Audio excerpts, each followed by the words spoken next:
থাকি। বেগম খালেদার জন্য সবচেয়ে বড় ট্র্যাজেডি হলো যে তারা রাষ্ট্রের গুরুত্বপূর্ণ ব্যক্তি ঘোষণা করছে, যে নাকি দুইবারের প্রধানমন্ত্রী, যে নাকি শহীদ রাষ্ট্রপতির ওয়াইফ, দুইবার বা তিনবারের প্রধানমন্ত্রী, তারপরে উনি একজন বিধবা পত্নী মুক্তিযোদ্ধার, তার রাষ্ট্রের এই মুমূর্ষু অবস্থায় যখন মৃত্যুর সন্ধিক্ষণে তখন বলতে হইল উনি গুরুত্বপূর্ণ ব্যক্তি। কারণটা কি?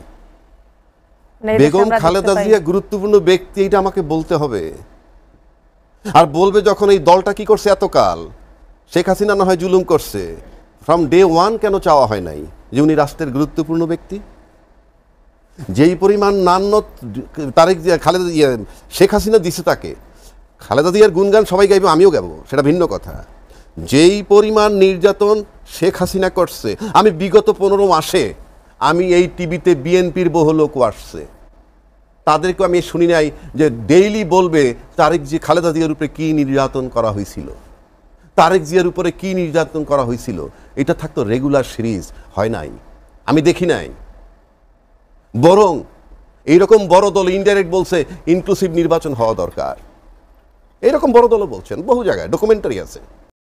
বললাম তারপরে আসেন খালেদা জিয়ার উপস্থিতি আর অনুপস্থিতি, দুইটার ভিতরে বিশাল পার্থক্য। এটা আবুহানা রাজ্জা কিনা যে এর অ্যাবসেন্সই হবে। আর আমাকে রাষ্ট্র গুরুত্বপূর্ণ কোনো কাজের জন্য গুরুত্বপূর্ণ ব্যক্তি হিসাবে ঘোষণা করতে পারে, খালেদা জিয়ার জন্য এটা যায় না। উনি গুরুত্বপূর্ণ ব্যক্তি, বরং তাকে অপমান কর, বরং বিএনপি সহ সবার স্যালুট দেওয়া উচিত এই সরকারকে, যে নাকি খালেদা জিয়াকে সম্মান কাকে বলে, কত প্রকার ও কি কি দিয়ে দেখাইছে। এই সরকার আসার পর যখন সে লন্ডনে চিকিৎসার জন্য যায়, আমার কাছে মনে হচ্ছে একজন প্রধানমন্ত্রী দেশ ত্যাগ করছে। আবার সশস্ত্র বাহিনী দিবসগুলো আমরা দেখছি কি পরিমাণ সম্মান তাকে দিছে।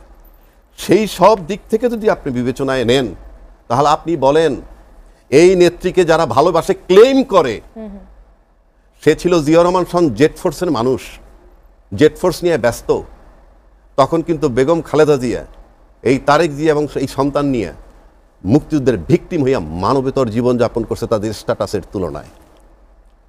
সেই খালেদা জিয়া যখন মইনুল হোসেন রোড থেকে বের করে দেয়, গোটা বিএনপি তাকায় তাকায় দেখছে। সেই জিয়াউর রহমানের যখন খেতাব টেনে নিয়ে যায়, দেশের সমস্ত মুক্তিযোদ্ধার চেতনা নিয়ে যারা অস্থির, তারাও তাকায় তাকায় দেখছে। এটা আমার কাছে খুব ব্যথার জায়গা। কেন? জিয়াউর রহমানের টাচে আমি জীবনে 2বার টাচ পাইছি। আমি ইস্পানিতে পড়তাম, উনি একবার আমার ক্লাসে গেছিল, আর একবার আমি বিজ্ঞান মেলায় আসছি ঢাকায়, আমি ওনার কাছ থেকে একটা পুরস্কার গ্রহণ করছি। আর বেগম খালেদা জিয়া তার পাশে বসে আমি একবার ইফতার করছি। উনি তো এই জন্য আমাকে খুব কষ্ট দেয়। দুইটা লোক অসাধারণ পার্সোনালিটিওয়ালা, সেখানে তাদের মূল্যায়ন সবচেয়ে কম হয়েছে কোথায়? আজকে তারেক জিয়া যখন বললেন যে আমি আসতে পারতেছি না, একক সিদ্ধান্ত নয়, আমার একক নিয়ন্ত্রণাধীন নয়, একক নিয়ন্ত্রণাধীন নয়, 1 নম্বর। 2 নম্বর, আমি ডিসক্লোজও করতে পারতেছি না। কেন? এত বড় একটা দল কি করলো এতদিন? সাথে সাথে সরকার কিন্তু রেসপন্স করছে। সরকার বলল যে ট্রাভেল পাস চাহিদা মাত্র দিব, একদিনের মধ্যে ব্যবস্থা আমরা দিব। 1, 2 নিরাপত্তার দায়িত্ব আমরা নিব, নিরাপত্তা দেওয়া হবে। তার মানে কি? সরকার হিসাব করছে আমরা যেন ব্লেমে না পড়ি, ক্লিয়ার করে দিল। তাহলে এত বড় একটা দল, তারেক জিয়ার এই বক্তব্যের পরে আজকে পর্যন্ত পদক্ষেপটা কি? সম্প্রতি আমরা নিউজ পাইলাম তারেক জিয়া দেশে ফেরা না ফেরা তাদের পারিবারিক ব্যাপার, এবং তারা সে ফেরত না আসলেও নির্বাচনের ক্ষেত্রে কোনো বাধা হবে না। ওই অর্থে বলছি আমি, 2 জন রাষ্ট্রপতির সন্তান, মুক্তিযুদ্ধের একজন অন্যতম সৈনিক, বীরুত্তম পাওয়া, এবং মুক্তিযুদ্ধের ভিকটিম মহিলা খালেদা জিয়ার কন্যা, ছেলে, একটা বিশাল পরিচয়। তারেক জিয়া শুধু ব্যক্তি, রাজ্জাকির মতো ব্যক্তি নন। বাট সেই তারেক জিয়া যখন বললেন এতদিন পর, দীর্ঘ 16-17 বছর পর যখন বললেন যে আমার আশাটা আমার একার সিদ্ধান্ত নয়, এবং কেন আসতে পারতেন সেটা ডিসক্লোজ করা কঠিন আমার জন্যে, অবারিত নয়, ঠিক তখন যখন বার্তা আসেই যে তারেক জিয়া ফেরত আসা কি না আসা সেটা তার পারিবারিক সিদ্ধান্ত, এবং সে যদি ফেরত নাও আসে সেটা নির্বাচনের জন্য অন্তরায় কিছু হবে না, কথাটা এসেছে নাকি জানেন না? রাজ্জাকি ভাই বলছেন বিএনপি দল হিসেবে কি করেছে? বিএনপি দল হিসাবে সেটাই করেছে যেটা এই জাতি কোনোদিন দেখে নাই। 17 বছর দলটার উপরে অত্যাচার হয়েছে, নির্যাতন হয়েছে, নিপীড়ন হয়েছে। নেতাকর্মীরা হাজার হাজার না লক্ষ লক্ষ নেতাকর্মী, কোটি কোটি নেতাকর্মী ঘরে থাকতে পারে নাই, বছরের পর বছর কিন্তু বাড়িতে থাকতে পারে নাই। বাড়ি ছাড়া রয়েছে, ঘর ছাড়া হয়েছে, ব্যবসা ছাড়া হয়েছে, চাকরি ছাড়া হয়েছে। তারপর খালেদা জিয়াকে ছেড়ে গিয়েছেন, কেউ তো যায় নাই। এর চাইতে আর কি একটা দলের সবচেয়ে আর সারাক্ষণ কি খালেদা জিয়া এটা যদি আমরা বলি সেটা তো ওনাদেরই পরে মাথা পেতে হবে যে ও খালি দল ছাড়া, এটা তো আমাদের শুনতে হয়েছে যে বিএনপি তো বিএনপির ওই নেতা নেত্রী ছাড়া আর কিছু বলে না, সেটাও তো আমাদের শুনতে হয়েছে কখনো কখনো, যদি কখনো বলতে গিয়েছি। কাজেই আমরা বলতে চাই না, এটা আমরা বলবো কেন? বৃক্ষ তোমার নাম কি, ফলে পরিচয়, জাতি এখন দেখিয়ে দিচ্ছে যে আমরা আমাদের দল কি এবং আমাদের নেত্রী কি। মানুষের ভালোবাসা তো আর এমনি এমনি আসে নাই, এই জন্য তার যে বিরাট স্যাক্রিফাইস সেই জন্যই তো এসছে। এবং বলেছেন যে কি অন্তর্বর্তীকালীন সরকার তাকে ধন্যবাদ তাকে গুরুত্বপূর্ণ ব্যক্তি হিসাবে তাকে ডিক্লেয়ার দিয়েছেন। এটা আমরা কেন দিই নাই? আমরা কেন দিব? আমরা তো জানি আমাদের নেত্রী সবচেয়ে গুরুত্বপূর্ণ ব্যক্তি, কারণ আমাদের নেত্রী হচ্ছেন সেই নেত্রী তার জীবনে কোনো পরাজয় নাই। বাংলাদেশের তিনবার নির্বাচনে 5টি আসন থেকে যেখানে তিনি নির্বাচন করেছেন সেখানেই কিন্তু তিনি বিপুল ভোটে জয়লাভ করেছেন। এবং আমরা জানি যে আমাদের নেত্রী দেশনেত্রী বেগম খালেদা জিয়া জীবনে জেনে শুনে কোনো দিন কোনো অন্যায় কাজটি তা কখনো করেন নাই এবং অন্যায়ের সাথে কখনো আপোষ করেন নাই। এখানে আমি দুইটা বিষয় একটু উল্লেখ করবই। দেখেন 1/11-এর সময় আমি একটা বিষয় এখানে উল্লেখ করতে চাই। আমার মনে আছে আমাদের দেশনেত্রী বেগম খালেদা জিয়াকে আপনারা জানেন ওই যে সংসদ ভবন এরিয়াতে সাব জেলে রাখা হয়েছিল এবং ডিটেলস আবার আমাদের কেন্দ্রীয় কমিটির একটা সভা হয়েছিল, সেখানে ডিটেলস বলেছিলেন। তো কিন্তু আন্দাজ করছিলাম সেটা হলো আমাদের প্রথমে আমাদের অ্যাক্টিং চেয়ারম্যান জনাব তারেক রহমানকে যখন গ্রেপ্তার করা হলো তখন কিন্তু তিনি পরিপূর্ণ একদম সুস্থ, মানে কি বলবো, একদম তরতাজা, মানে একদম তারুণ্যে ভরপুর একজন নেতা। হ্যাঁ, তো আমাদের তাকে নেওয়া হলো, আরাফাত রহমান কোকো ভাইকে নেওয়া হলো। কিন্তু আমরা ওই সময় কিন্তু নেতারা যেতে পারি না, আমরা কিছু নারী এমপিরা যেতাম জজ কোর্টে, হাইকোর্টে, যেখানেই হতো, মানে হাজিরার সময় থাকতো, আমরা শত প্রতিকূলতার মধ্যে ওখানে যেয়ে হাজির হতাম। তো একদিন দুদিন এরকম গেলাম, এরকম 3-4 দিনের দিন দেখি যে আমাদের অ্যাক্টিং চেয়ারম্যান জনাব তারেক রহমান 2 পুলিশের হাতে মানে ঘাড়ে এই করে উনি কুকাচ্ছে আর সিঁড়ি দিয়ে উঠাচ্ছে, মানে উঠতেছে। তো আমরা ইয়ে গেলাম কি ব্যাপার। পরে মানে উনি কোনো শুধু ব্যথাই করছে। পরবর্তীতে উনি যখন মানে কোর্টে স্টেটমেন্ট দিয়েছেন তখন উনি বললেন যে ওনাকে এত নির্যাতন করেছে, উপরে ওনাকে বেঁধে ওখান থেকে ফেলে দিয়েছে যাতে ওনাকে মেরে ফেলে একটা ভিডিও ফুটেজ দেখেছিলাম, মেরে ফেলে দেওয়ার জন্য। আমরা জানতে চাচ্ছিলাম কথা আছে না রাখিয়াল মালিক, আসলে কবে না তো পরবর্তীতে ম্যাডাম বলেছে যে ও তার ওই 2 সন্তানকে সামনে রেখে ওনাকে শর্ত দিয়েছিল, আপনি সন্তান চান না এই দেশে থাকতে চান। তখন ম্যাডাম নাকি অঝরে, এটা আবার অন্যান্য নেতারা আমাদের বলছে, অঝরে কান্না করেছেন। কান্না করে তারপরে পরে বলছে আমি কি জানি আমি সন্তানকে আল্লাহর হাতে ছেড়ে দিলাম, আমি এই দেশেই থাকবো, আমাকে এই দেশ থেকে কেউ, আমার ঠিকানা এই দেশে, এই মরতে হলে এই দেশেই মারবো। এই হচ্ছে বেগম খালেদা জিয়া, এত স্যাক্রিফাইস। আমার সব এমনি হন নাই। তো এই যে আলোচকরা যেটা বলেছেন ওনারা তো বলেছেন একটু দূর থেকে দেখে, আর আমরা তো প্রতিটা মুহূর্ত ম্যাডামের অ্যাক্টিভিটিস দেখেছি এই জায়গাটায়। তারপরে কিন্তু আপনি জানেন এই দীর্ঘ হবে, এটা এই জাতি প্রত্যাশা করে, আমরা প্রত্যাশা করি। এবং আমাদের অ্যাক্টিং চেয়ারম্যান জনাব তারেক রহমান যেহেতু এই নির্বাচনে তিনি অলরেডি ক্যান্ডিডেট হিসেবে তার নাম ডিক্লেয়ার করা হয়েছে এবং আমরা বিশ্বাস করি তফসিল ঘোষণার আগে অথবা তফসিল ঘোষণার সাথে সাথে আমাদের তফসিল ডিসেম্বরের প্রথম সপ্তাহে ঘোষণা হবার কথা ছিল, কিন্তু দ্বিতীয় সপ্তাহে ঘোষণা হবে। এগুলো নিয়ে আমরা আপনার সাথে আরো আলোচনা করব। রাজনৈতিক কর্মী হিসেবে আমি গসিপে বিশ্বাস করি না, এইজন্য আমি কোনো গসিপ শুনিও না, গসিপের মধ্যে আমি আলাপও করি না। কিন্তু আমি যেটা বলতে পারি জনাব তারেক রহমান ইস্যুতে আমি এটা আরও কয়েক জায়গায় বলেছি, আমি এখানেও একই কথা বলি। সেটা হচ্ছে যে আমার একটা ভিন্ন আকাঙ্ক্ষা ছিল যেটা ঘটেনি। যেমন ধরেন, মানে কল্পনা করেন 5 তারিখ রাত্রে ওনার সাথে যখন ছাত্র সমন্বয়করা নাহিদ ইসলাম সহ ওনার সাথে যখন ভিডিও কনফারেন্সে কথা বলতেছেন যে আমরা আসলে এর পরে কি করব, ওনাকে কিছু আলোচনা এবং কিছু প্রস্তাব দেওয়া হচ্ছে, তখন আমি যেটা আশা করছিলাম কিংবা আমার যেটা আক্ষেপ, যেটা হয়নি, যে উনি ওই মুহূর্তে বলবেন যে ঠিক আছে আপনারা কলটা কাটেন, আমি নেক্সট ফ্লাইটে আমি বাংলাদেশে ব্যাক করতেছি, হোয়াট এভার ইট ইজ। মানে পৃথিবীর মানে বাংলাদেশের ইতিহাসে সর্বনিকৃষ্ট ফ্যাসিস্ট বিদায় হয়ে গিয়েছে এবং দেশে ওই সময় আমাদের আসলে লিডারশিপ দরকার। বিএনপি একটা অন্যতম পুরনো এবং বড় রাজনৈতিক দল, তাদের বহু নেতাকর্মী জুলুম নির্যাতনের শিকার হয়েছে। ওই সময় আমাদেরকে একটা লিডারশিপ দরকার এবং এটা একটা যৌথ নেতৃত্ব দরকার। মানে বাংলাদেশকে ওইখান থেকে বের করে নিয়ে একটা নতুন জায়গায় নিয়ে যাওয়ার জন্য একটা যৌথ নেতৃত্ব ছাড়া এটা হবে না। ওনার যে ধরেন অ্যাবসেন্স, এই অ্যাবসেন্স আসলে বাংলাদেশকে অনেকখানি ভোগাইছে বলে আমি মনে করি। কোন জায়গা থেকে ভোগাইছে সেই জায়গাগুলো আমি বলবো। আর একটা জিনিস আমি বলে রাখি, এখন এই বিষয়টা নিয়ে অনেক বেশি আলোচনা হচ্ছে, যেহেতু বেগম খালেদা জিয়া অসুস্থ, উনি কি হবেন আমরা জানি না। তো এখন আসলে এটা একটা মা ছেলে সম্পর্ক নিয়ে ধরেন এই ইয়েটা হচ্ছে, কিন্তু আমি এই কথাটা কিন্তু মোটেই মা ছেলের জায়গা থেকে বলছি না। জনাব তারেক রহমান বিএনপির সেকেন্ড লিডার এবং হচ্ছে বিএনপি বাংলাদেশের অন্যতম বড় রাজনৈতিক দল। তারা গত 17 বছর আন্দোলনের মধ্যে ছিল এবং তারা জুলুম নির্যাতনের শিকার হয়েছেন। তো ওনার এখানে ভূমিকা খুব গুরুত্বপূর্ণ ভূমিকা ছিল এবং উনি একজন ন্যাশনাল লিডার, এই মুহূর্তে উনি একজন ন্যাশনাল লিডার। তো ওনাকে আসলে ভূমিকা নিতে হইতো। এই যে আমাদেরকে যে যৌথ যে নেতৃত্বটা, যৌথ যে প্রয়াস, এটা তো আসলে কোনো একক ব্যক্তি কিংবা একটা দলের ব্যাপার না। বাংলাদেশকে ওই 5 তারিখ থেকে ফেব্রুয়ারি নির্বাচনের পরে জুলাই চার্টার বাস্তবায়ন করা, এর পরের যে বাংলাদেশ, এই যে জার্নিটা বাংলাদেশে ধরেন এখানে 2-2.5 বছরের যে জার্নি, এটা একটা লম্বা সময়, তো একটা খুবই টার্মোয়াল সিচুয়েশন। এই সিচুয়েশনে শক্ত লিডারশিপ খুব গুরুত্বপূর্ণ, কিন্তু এটা হয়নি। এবং দুঃখজনক ব্যাপার হচ্ছে যে বারবারই এটা নিয়ে একটা সাসপেন্স এবং ক্রিয়েট হয়েছে যে কি হচ্ছে কেন আসতেছেন না, এবং আমরা আসলে কোনো পরিষ্কার বার্তা পাইনি। একটা ব্যাপার সর্বশেষ এসছে, যেগুলো আগে বিভিন্নভাবে আলোচনা এসেছিল, যে উনি আসলে কেন আসতে পারতেছেন, উনি বলতে পারতেছেন না, এবং আসলে ওনার একক সিদ্ধান্তের উপরে নয়। এইটা আমাদের জন্য খুব ব্যাড মেসেজ হয়েছে আমি মনে করি। কারণ হচ্ছে যে বিএনপির ব্যাপারটা আমরা জানি, বিএনপি আমরা হয়তোবা, আমি তর্কের খাতিরে অনেক কথা আমরা বলতে পারি, আমি এটা পছন্দ করি বা না, আমি জীবনে কখনো বিএনপি করিনি, হয়তোবা কখনোই করবো না, সেটা বিষয় না। কিন্তু বিএনপি তো একটা রাজনৈতিক দল, তাদের এখানে কর্মী সমর্থক আছে, তারা রাষ্ট্র পরিচালনা করেছেন। ব্যাপারটা হচ্ছে যে সব কিছুর ভেতরে আমরা গণতন্ত্র চাই, গণতন্ত্রের ভেতরে আমরা পরিবারতন্ত্র বিরোধিতা করি খুব স্বাভাবিকভাবে, এটা আমাদের পলিটিক্যাল পজিশন। কিন্তু বিএনপির জন্য তো বিষয়টা বাস্তবতা। বিএনপি তো আসলে জিয়া পরিবারের নেতৃত্ব চলে। তো এখন ধরেন মনে করেন আপনি এটা বলতে পারেন, আপনার কাছে এটা বলতে অনেক মধুর মনে হইতে পারে যে জিয়া পরিবারের নেতৃত্ব ছাড়াই বিএনপি চলতে পারবে, এটা বিএনপির একজন নেতার কোটেশন আপনি যেটা বললেন, এটা ধরেন বলতে মজা, শুনতেও অনেক শ্রুতিমধুর, কিন্তু বাস্তবতাটা তা না। বাস্তবতাটা বিএনপি জিয়া পরিবারের নেতৃত্বেই চলতে হবে, কারণ বিএনপির স্ট্রাকচারটা তাই।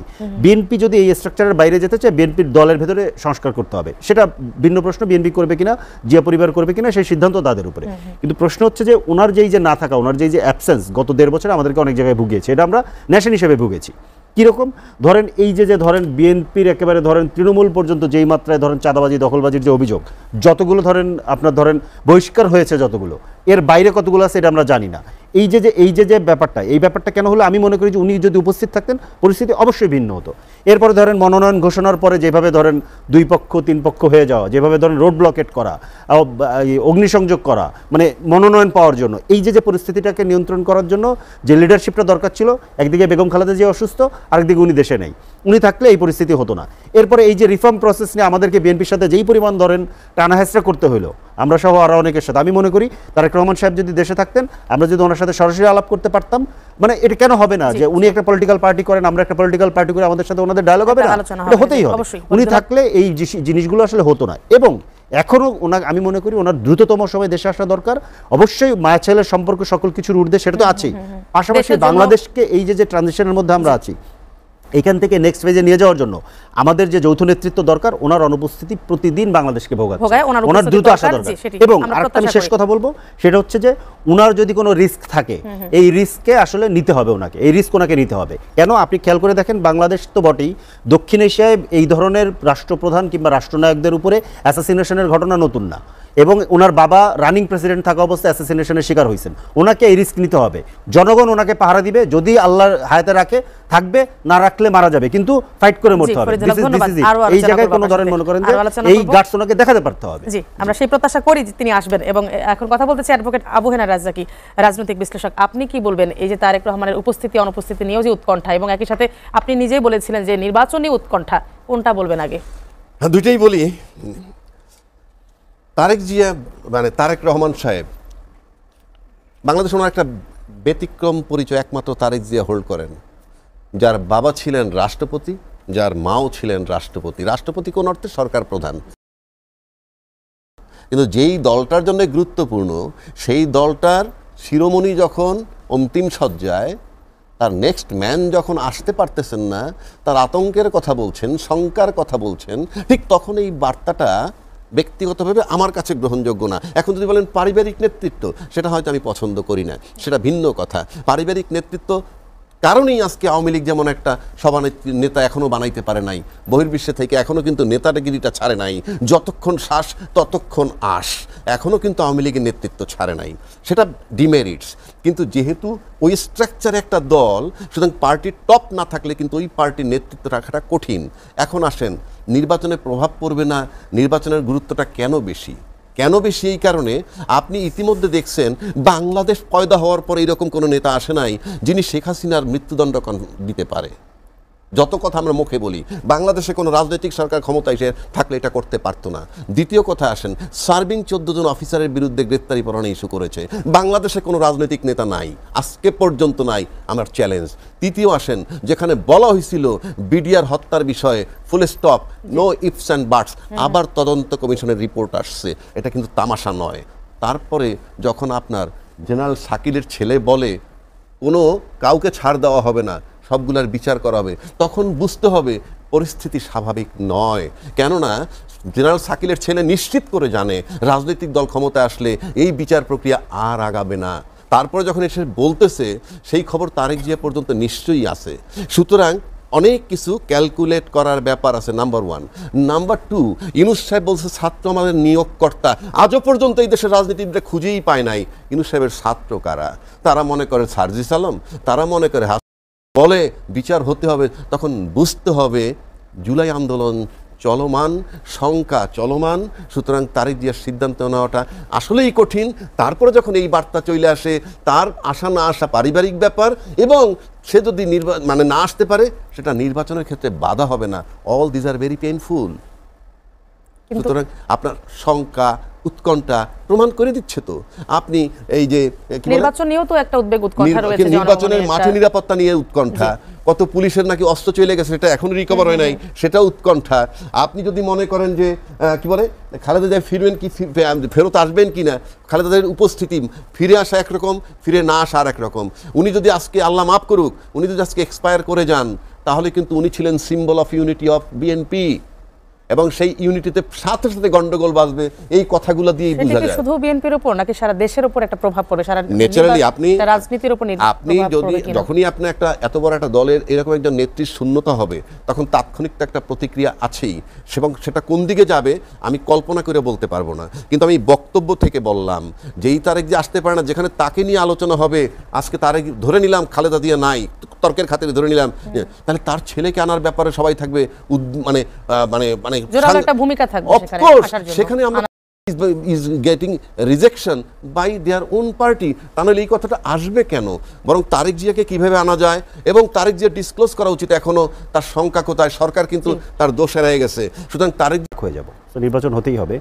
কিন্তু সমস্যা সেটা হচ্ছে যে ডিসেম্বরের প্রথম সপ্তাহেই তফসিল ঘোষণা হওয়ার কথা ছিল, সেটা এখন দ্বিতীয় সপ্তাহে যাচ্ছে। মানে এই যে পেছানোর কারণটা কি? এটা 2-4 দিন, এক সপ্তাহ পেছানো, এটা বড় ইস্যু করার ব্যাপার নাই। কিন্তু আমাদের যেটা হচ্ছে যে নির্বাচন নিয়ে যে বৈতরণী, এই বৈতরণী পার হওয়ার জন্য আমাদের অনেকগুলো কাজ রয়ে গিয়েছে। মানে আমরা ধরেন একটা ফেয়ার প্লে রুলস সেট করতে পারতে হবে, যে ধরেন এই যে নির্বাচনী ধরেন যে কালচার এখানে আছে, যে নির্বাচনে নামলে ওই বিপক্ষ দলের উপরে হামলা করা, বিপক্ষ দলের উপরে সশস্ত্র হামলা করা, এই জায়গাতে আমাদের একটা ফেয়ার প্লে রুল সেট করতে পারতে হবে। আপনার নির্বাচনে যাতে আমরা আসলে লেভেল প্লেইং ফিল্ড তৈরি করতে পারি। এখন প্রবলেমটা যেটা হয়েছে যে একটা সরকার, যে সরকার আছে অন্তর্বর্তীকালীন সরকার, এবং যে প্রশাসন আছে, তাদের একার পক্ষে এটা করা সম্ভব না। যদি রাজনৈতিক দলগুলো সহ অন্য যারা স্টেক হোল্ডার আছে, সবাই যদি ঐক্যবদ্ধভাবে এই কাজটা আমরা না করতে পারি, তাহলে আসলে ভালো নির্বাচন করাটা কঠিন হবে। এর মধ্য দিয়ে আজকের দিনে আমাদের জন্য যেটা আর একটা বড় সংকট তৈরি হলো, আল্লাহ না করুক বেগম খালেদা জিয়ার যদি উনি চলে যান এর মধ্যে, তাহলে আমাদের জন্য একটা বড় শূন্যতা তৈরি হবে। কারণ উনি একজন ব্যক্তি, কিন্তু উনি আবার একজন ব্যক্তি হওয়ার পরে উনি এত বড় ব্যাপার, উনি আসলে পুরো দেশের জন্য একটা বড় ব্যাপার। এই ধরনের সংকটকালীন সময়ে উনি না থাকার যে শূন্যতা, এটা রাতারাতি পূরণ হবে না। ওনার শূন্যতাই আসলে পূরণ করা কঠিন, কিন্তু উনি না থাকলে ধরেন উনি আমাদের একটা জাতীয় ঐক্যের প্রতীক। যে কোনো একটা প্রবলেম হলে উনি যদি জাস্ট একটা কথা বলে, একটা 1 মিনিটের একটা ভিডিও বার্তা দেন, কিংবা একটা ফোন কল করেন, কিংবা একটা বার্তা দেন, সেটাই অনেক সময় আসলে অনেকগুলো সংকটকে সমাধান করতে মানে কি বলে যে সহযোগিতা করে। এখন উনি যদি আল্লাহ না করুক কোনো একটা দুর্ঘটনা ঘটে যায়, তখন আমাদের জন্য একটা বড় সংকট তৈরি হবে। আমি আসলে উদ্বেগ উৎকণ্ঠাটা এইখানকার তুলনায় এখন আসলে এইখানে বেশি দেখি। এবং অবশ্যই ধরেন মনে করেন যে আমি একটু আগেও বলছি, দ্রুততম সময় তারেক রহমানের দেশে ফেরা দরকার। ফিরে নেক্সট যে পলিটিক্যাল যে ক্রাইসিস আমাদের সামনে আছে, এই ক্রাইসিস সবাই মিলে আমরা কিভাবে সমাধান করতে পারবো, কিভাবে এই বৈতরণী আমরা পার হতে পারবো, সেই জায়গায় ওনাকেও আসলে নেতৃত্ব দেওয়া দরকার। এবং এইগুলো যদি আমরা সবাই মিলে করতে পারি, তাহলে আসলে আমি মনে করি যে আমরা একটা ভালো দিকেই যাব। উদ্বেগ উৎকণ্ঠা আছে, কিন্তু ওরাই সবচেয়ে বেশি আতঙ্কিত যারা নির্বাচন করছেন। তারাই একে অপরকে প্রশ্ন করে নির্বাচন হচ্ছে তো, এই প্রশ্ন আছে। গল্প যে যত করুক আমরা বাজারে শুনি যে নির্বাচন হচ্ছে তো, এই প্রশ্ন আছে। এই কারণে প্রশ্নটা করে না, রাজনৈতিক প্রশ্ন আসবে কেন? প্রশ্ন করেন যে আসলে নির্বাচন হচ্ছে এই কিনা। প্রশ্নটা আসবে কেন? রাজনৈতিক দলরাই প্রশ্ন করে। আবার আপনি একটা জিনিস লক্ষ্য করে দেখেন, হয় না যে একদিকে নিরন্ন মানুষ আর একদিকে অ্যাটম, খেলা চলছে।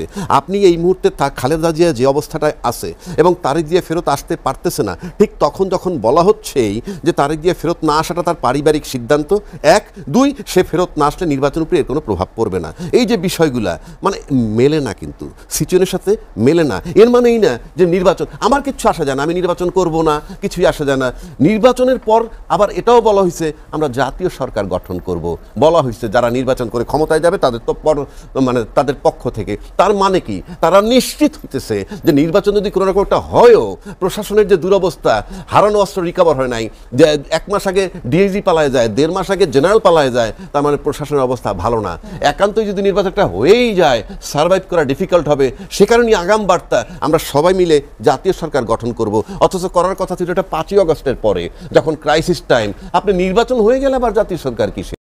বুঝাই তো যায় প্রশাসনের অবস্থা কি। প্রশাসনের অবস্থা এতটাই ভঙ্গুর, এত দৈন্যতা, এত নাজুক। এই দৈন্যতার মধ্যে তাহলে যদি করেন কিভাবে আমরা আশা করতে ওই যে ওইটাই হবে, এবং ওইটাকে টেকার জন্য জাতীয় সরকার গঠন, আসলে সবাই মিলে খাই।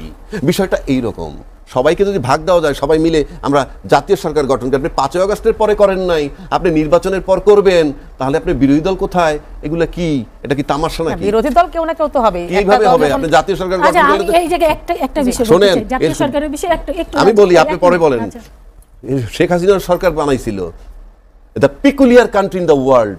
বিরোধী দল ছিল জাতীয় পার্টি, তার থেকে ছিল মন্ত্রী, আবার ওই জাতীয় পার্টির যিনি চিফ এরশাদ সাহেব, উনি ছিলেন প্রধানমন্ত্রীর বিশেষ দূত। আমরা কি আবার সেদিকে যাচ্ছি? সবাই নির্বাচন করবেন, বিরোধী দল যে হবার হবে। কিসের জাতীয় সরকার? কিসের কি ল্যাক অফ কনফিডেন্স, আস্থার সংকট, এবং নির্বাচন টেকানো যে ভয়াবহ পরিস্থিতি হবে, সে কারণে এই সমস্ত বার্তা। আমি যেটা বলতে চাই সেটা হলো যে দেখেন, জাতীয় সরকারের এই কনসেপ্ট, এটা আমি যে এই যে ৩৬ জুলাইয়ের পরে যে এসে তা না, আমরা যে 2018 সালে যে আমাদের যে 31 দফা দিয়েছিলাম, সেখানেই কিন্তু আমরা বলছি আপনারা 18 সালে দিয়েছেন না 2023 সালে দিয়েছেন? না, প্রথমে 18 সালে 17 সালে দেওয়া হয়েছিল, পরবর্তীতে ওইটা এক্সটেনশন করে তখন 27 দফা ছিল, ওটাকে তারপরে 31 দফা হলো। সেখানেই কিন্তু ছিল যে আমরা একটা রেনবো পার্লামেন্ট করবো। আর এখানে উনি বলছেন বিরোধী দল, এখানে তো বিএনপি স্পষ্ট করে বলেছে যে সবার সাথে আমরা মানে শরিক যারা আছে ফ্যাসিবাদ বিরোধী প্রত্যেকে, শুধুমাত্র জামাত ছাড়া। জামাতকে কিন্তু বিএনপি বলেছে যে তাদের সাথে আমাদের কিন্তু এই ইয়ে হবে না। আমরা যে শরিক দলকে নিয়ে যে আমরা নির্বাচন জোট করতে চাই, সেটা হবে না, সেটা কিন্তু বিএনপি স্পষ্ট করে বলেছে। কাজেই এখানে কোনো ঘোলাটে করার